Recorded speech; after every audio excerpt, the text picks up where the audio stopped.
పరిశుద్ధాత్మ శక్తిని తండ్రి ప్రతి ఒక్కరిని ఆవరించి దర్శించి తండ్రి ప్రతి ఒక్కరి మీద మీరు కుమ్మరించుగాక.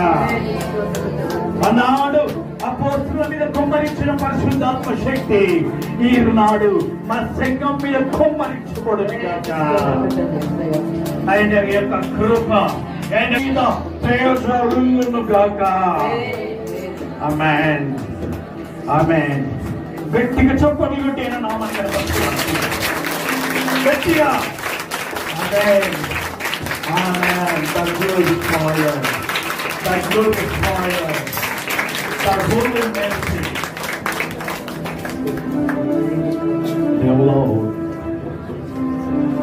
అందరూ ధ్యానపూర్వకముగా ఆకాశం వైపు చేతులు చాచి అందరూ ధ్యానపూర్వకముగా